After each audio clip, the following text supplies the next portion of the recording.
Assalamualaikum warahmatullahi wabarakatuh. Alhamdulillahi rabbil alamin. Wassalatu wassalamu ala asyrafil anbiya'i wal mursalin wa ala alihi wa sahbihi ajma'in. Qala rabbi syrah li sadri wa yassir li amri wahlul 'uqdatam min lisani yafqahu qawli. Amma ba'd. Muslimin muslimat yang dirahmati Allah Subhanahu wa taala. Alhamdulillah, hari ini kita akan baca hikmah yang ke-33, iaitu hijab antara manusia dengan Allah Subhanahu wa taala. So, kalam hikmah yang lalu kita telah mengetahui bahawa melihat kepada aib, kekurangan dan kelemahan diri kita, dia lebih utama, lebih penting, mustahak, tu dia, daripada melihat segala sesuatu yang indah. Daripada kita duk sibuk cerdik kita, pujian orang terhadap kita, itu tak penting. Okey, yang penting melihat keaiban itu, kelemahan yang ada dalam diri kita. Maka matan hikmah yang ke-33, Allah Subhanahu wa taala, al-haqqu laisa bimahjubin, yang maha benar tidak terdinding, dan bahawasanya yang terdinding pada melihat kepadanya, wa innamal mahjubu anta 'anin nazari ilaihi, yang terdinding pada melihat kepadanya adalah anda. Tuhan tidak terdinding oleh apa pun, yang dinding Tuhan. Tu dia, bahasa senang sampai. Kerana jikalau Allah didinding oleh sesuatu, sungguh dia ditutup oleh sesuatu yang meliputi bagi adanya. Jikalau ada baginya, ada yang menutup, sungguh diperdapat sesuatu yang meliputi bagi adanya. Sedangkan tiap-tiap yang meliputi sesuatu, berarti ia berkuasa pada sesuatu itu, padahal dia, yakni Allah, berkuasa atas semua hamba-hambanya. Wa huwal qahiru fawqa ibadih. Itu matan dia. Okay, so point kita dapat hijab dua. Yang pertama hijab basari, yang kedua hijab basirati. Yang pertama hijab basari, yang kedua hijab basirati. Apa dia hijab basari? Yakni hijab penglihatan mata, iaitu kita tidak melihat oleh kerana memang mata kita ni tidak mungkin melihat Allah dalam dunia. Sebab dunia ini adalah tempat segala kekurangan. Mata zahir ni mustahil lah hang boleh melihat Allah dalam dunia. Sebab dunia ni tempat yang kotor, segala kekurangan dalam ni.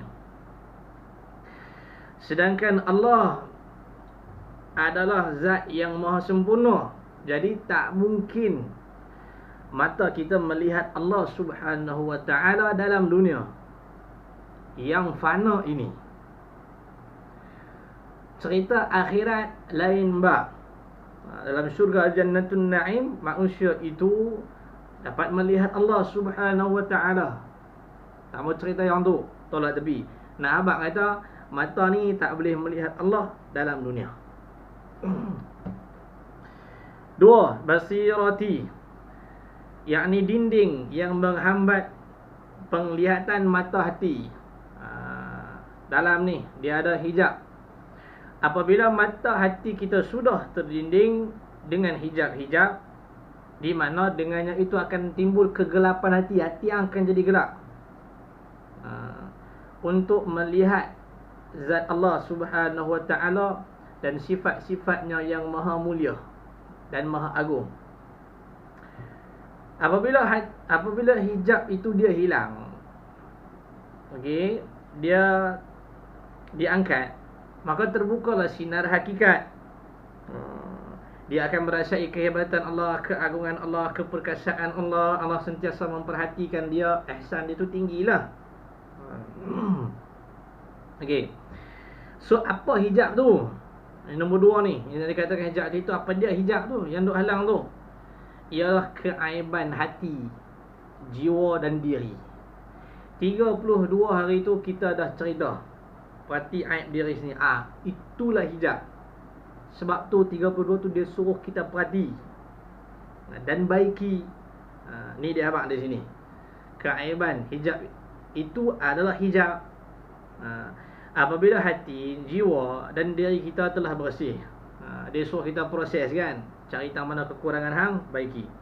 Dia tak angkatlah hijab tu sikit. Bila telah bersih, maka terbukalah pintu gaib dan kita pun mendapatkan rahsia-rahsia yang baik daripada Allah Subhanahu Wa Taala. Kerana itu seorang ulama tasawuf yang bernama Zunnun al-Misri, dia kata ketika ramai tanya kat dia, ma akhfal hijabi wa ashaddahu, apakah hijab yang paling halus dan yang paling bersangatan? Ramai tanya dekat Zunnun al-Misri, apa dia hijab yang paling halus dan yang paling bersangatan? Zunnun al-Misri menjawab, ru'yatun nafsi wa tadbiruha. Maksud dia melihat diri dan mengaturnya, yakni memperbaikinya. Bahawa hijab yang mendinding manusia terhadap Allah Subhanahu Wa Taala adalah hijab yang paling halus dan bersangatan, iaitu melihat diri dan mengurusnya. Ini hijab yang paling halus. Dan 32 hari itu tengok balik video yang kita belajar, kebanyakan manusia dia tak perhati aib dalam tu, aib batin.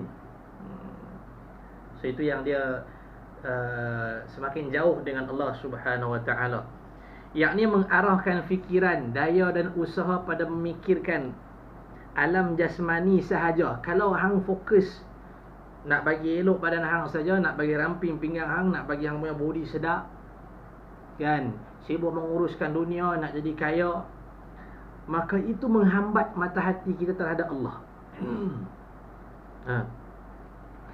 Bukan dia maksud di sini kita tak boleh mengatur dan mengurus diri. Bukan maksud kita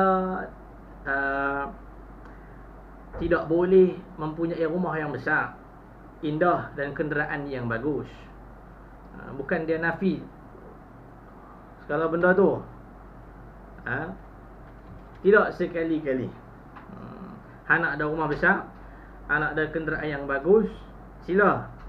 Harta kekayaan yang melimpah ruah, nak jaga kesihatan hang, tubuh badan hang, nak pergi gym dan sebagainya, tak ada masalah. Tapi semua itu janganlah dapat melalaikan kita. Hang jangan lupa tanggungjawab yang paling utama, kehidupan yang paling utama, akhirat. Jangan dunia itu, apa yang hang cari-cari itu melalaikan anda untuk mengingati Allah. Atau bahkan melupakan kita kepada Allah. So apabila keadaan ini menimbulkan kelalaian dan kelupaan, itu semuanya menjadi hijab bagi kita terhadap Allah Subhanahu Wa Taala.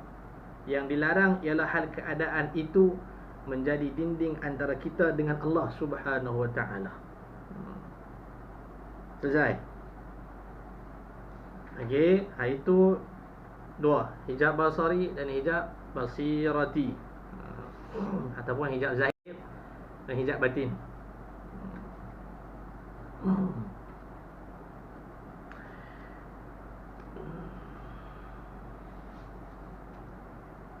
Dan kesimpulan dia, yang ketiga, apabila kita ingin berhubungan dengan Allah, so kalau you kata you nak hampir dengan Allah, you nak ada connection, berdialog dengan Allah, merasai kelazatan bermunajat dengan Allah secara langsung, di mana tak ada hijab antara kita dengan dia, maka sebelum segala sesuatu, lihat terlebih dahulu kekurangan kita.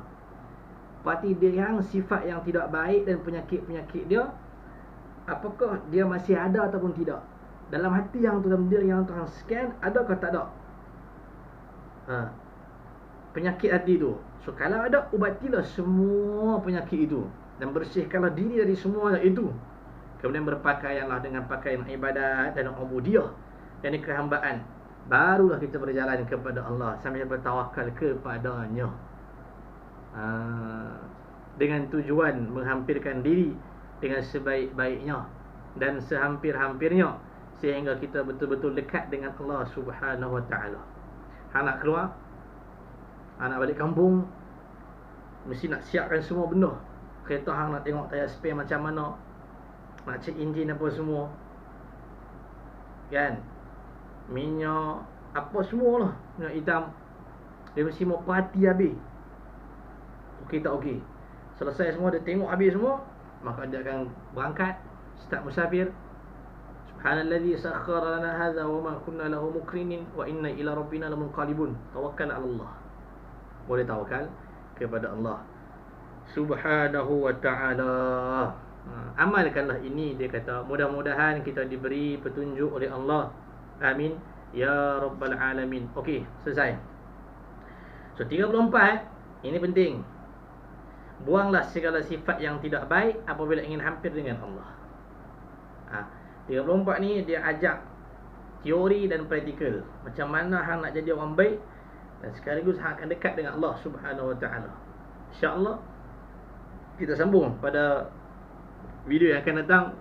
Semoga Allah memberkati kita. Terima kasih banyak penonton yang sudi penonton dan mempelajari. Mudah-mudahan ini menjadi bekalan kita di alam barzakh nanti. Semoga Allah menilai segala usaha yang kita lakukan. Sekian daripada saya. Wassalamualaikum warahmatullahi wabarakatuh.